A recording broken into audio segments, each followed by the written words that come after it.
कभी कभी लगता है ना कि हम मेहनत तो पूरी कर रहे हैं, पूरी जान लगा रहे हैं, पर रिजल्ट्स वो बहुत धीरे धीरे आ रहे हैं। अगर ये फीलिंग जानी पहचानी लगती है तो चलिए आज इसी पहेली को सुलझाते हैं। और ये बहुत फ्रस्ट्रेटिंग होता है ना, जब लगातार कोशिश करते रहो और सामने कोई बड़ा बदलाव दिखे ही ना। बस यही लगता है कि यार, मेहनत तो पहाड़ जितनी है और उसका फल राई के दाने जितना भी नहीं। हम सब सोचते हैं कि प्रोग्रेस मतलब तरक्की एक सीधी लाइन में ऊपर जाएगी, बिल्कुल सीधी। पर हकीकत बिल्कुल अलग होती है। असल में चाहे वो पैसा कमाना हो या जिंदगी में आगे बढ़ना, असली ग्रोथ की कहानी कुछ और ही है। शुरुआत एकदम धीमी, फ्लैट, और फिर अचानक से एक जबरदस्त जे कर्व आता है। तो चलिए इस सफर के सबसे पहले और सबसे मुश्किल हिस्से को समझते हैं। ये वो दौर है जहां ज्यादातर लोग गिव अप कर देते हैं। इस स्टेज को कहते हैं मेहनत का दौर। सोचिए, ये एक तरह का वार्म अप है, एक ऐसा फेज जहां भविष्य में होने वाली एक्सप्लोसिव ग्रोथ की नींव बिल्कुल चुपचाप रखी जा रही होती है। बिल्कुल उस बीज की तरह जो जमीन के नीचे तो बढ़ रहा है, पर ऊपर से कुछ भी दिखाई नहीं देता। और एक बात साफ है, ये जो दौर है ना, ये मोटिवेशन के सहारे नहीं कटता। मोटिवेशन तो आज है, कल नहीं। ये दौर चलता है कंसिस्टेंसी की ताकत पर, मतलब बिना रुके हर रोज बस वो काम करते रहने की आदत पर। चलिए इसको एक असली एग्जाम्पल से समझते हैं। मान लीजिए प्रिया ने 5 साल तक हर महीने 8,000 रुपए की SIP की, मतलब उसने कुल मिलाकर 4,80,000 रुपए इन्वेस्ट किए। और 5 साल बाद उसे मुनाफा कितना हुआ? सिर्फ 1,64,000।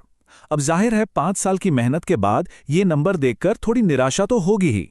लेकिन यहां एक बात समझनी होगी, इस स्टेज में असली कमाई पैसा नहीं है। असली कमाई है अनुशासन की वो आदत जो बन रही है।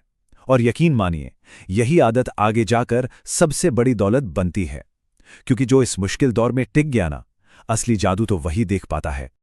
अच्छा, तो अब चलते हैं उस मोड़ पर जहां सालों की मेहनत और सब्र का फल आखिरकार दिखना शुरू हो जाता है। यहां देखिए रफ्तार कैसे पकड़ती है। अंकित का पोर्टफोलियो 5 साल में था 8.2 लाख। अगले 5 साल में, मतलब 10 साल पर, वो हो गया 21 लाख। और उसके भी अगले 5 साल में सीधा 39 लाख। रफ्तार साफ साफ बढ़ रही है। यही तो है कंपाउंडिंग का कमाल। ये बिल्कुल उस बांस के पेड़ की कहानी जैसा है, पता है, जो 5 साल तक जमीन के नीचे अपनी जड़ें फैलाता रहता है। ऊपर कुछ नहीं दिखता, और फिर कुछ ही हफ्तों में वो 60 फीट ऊपर चला जाता है। धैर्य का फल बिल्कुल ऐसा ही मीठा होता है। और ये है वो मैजिकल मोमेंट, वो टिपिंग पॉइंट। 15 साल बाद अंकित के इन्वेस्टमेंट से जो कमाई हुई, यानी 21 लाख रुपए, वो उसके खुद के लगाए हुए कुल पैसे यानी 18 लाख रुपए से ज्यादा हो गई। बस यहीं से असली खेल शुरू होता है। अब पैसा खुद पैसा बनाने लगता है। तो अब हम आते हैं आखिरी और सबसे जबरदस्त स्टेज पर, दी एक्सप्लोजन। वो दौर जहां दौलत रॉकेट की स्पीड से बढ़ती है। और 25 साल के डिसिप्लिन के बाद नतीजा क्या हुआ? अंकित का पोर्टफोलियो पहुंच गया लगभग 1,55,00,000 पर। और कमाल की बात पता है क्या है? जितना पैसा पहले 15 सालों में बना था, उससे कई गुना ज्यादा तो सिर्फ आखिरी के 10 सालों में बन गया। ये आंकड़ा तो दिमाग हिला देने वाला है। कुल दौलत का लगभग 80% हिस्सा सफर के आखिरी सालों में बनता है। सोचिए, ज्यादातर लोग ये जादू देख ही नहीं पाते, क्योंकि वो सब्र खो देते हैं और गेम से बहुत जल्दी बाहर हो जाते हैं। और जैसा कि महान वॉरेन बफेट ने कहा है, शेयर बाजार अधीर लोगों से पैसा लेकर धैर्यवान लोगों को देने की एक मशीन है। खेल सिर्फ और सिर्फ धैर्य का है। जो टिक गया वो जीत गया। लेकिन रुकिए, ये कहानी सिर्फ पैसों की नहीं है। ये जो सिद्धांत है ना, ये जिंदगी के हर पहलू पर लागू होता है। ये कंपाउंडिंग इफेक्ट सिर्फ एक फाइनेंशियल स्ट्रैटेजी नहीं है, ये जिंदगी का एक यूनिवर्सल लॉ है। और इस लॉ को चलाने वाला इंजन सिर्फ एक है, कंसिस्टेंसी, मतलब निरंतरता। तो फिर किसी भी आदत को बनाने का सिस्टम क्या है? बहुत सिंपल है। पहला, शुरुआत इतनी छोटी करो कि फेल होना लगभग नामुमकिन हो।